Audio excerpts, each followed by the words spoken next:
So the first thing we're going to consider now is union. Let's just assume that we have two sets, set A and B, and in such a way that they have something inside of them. No, these two sets, they are not empty. They have elements. So as you can see on the screen now, the set A has element of 1 and 2, while set B has the element of 2 and 3. But to be candid, we can actually put this thing down in terms of circle. So as you can see on the screen now, we can have two circles. The first one is for set A, which as you can see now, we have 1 and 2 inside of them. And you can see set B as well. We can see the two elements, which are 2 and 3 inside of them.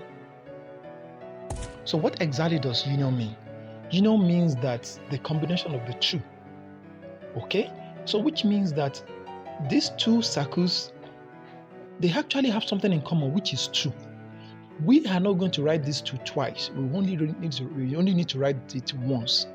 And in that case, we can see a kind of overlap because set A and B, they have something in common, which is 2.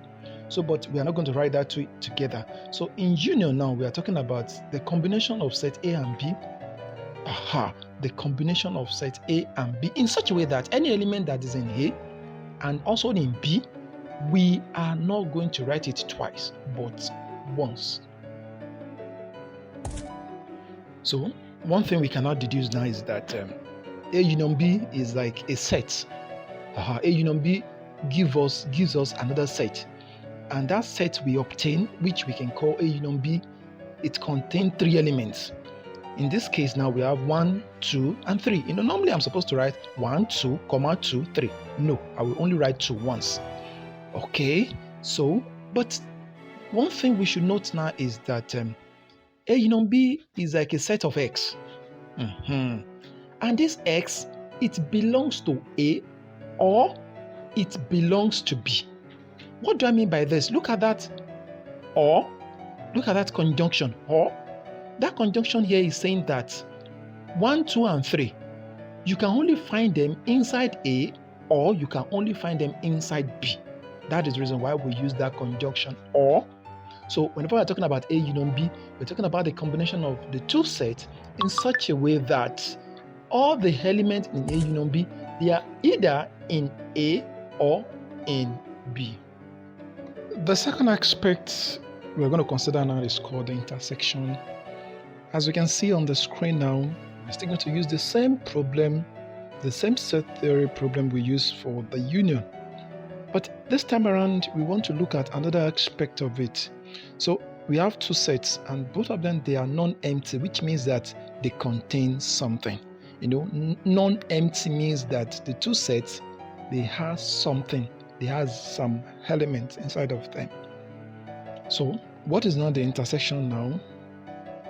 In other words, I can say that what is that thing that is in A and also in B? Okay, so don't forget the first case we consider is the case of union, which means that what is the total element?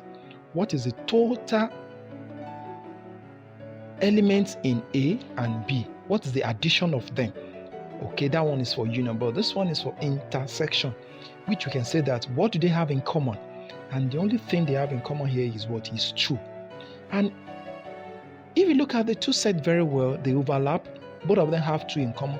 And that 2 here, it's like a shape. Now let's talk about that shape. The shape that we refer to as 2,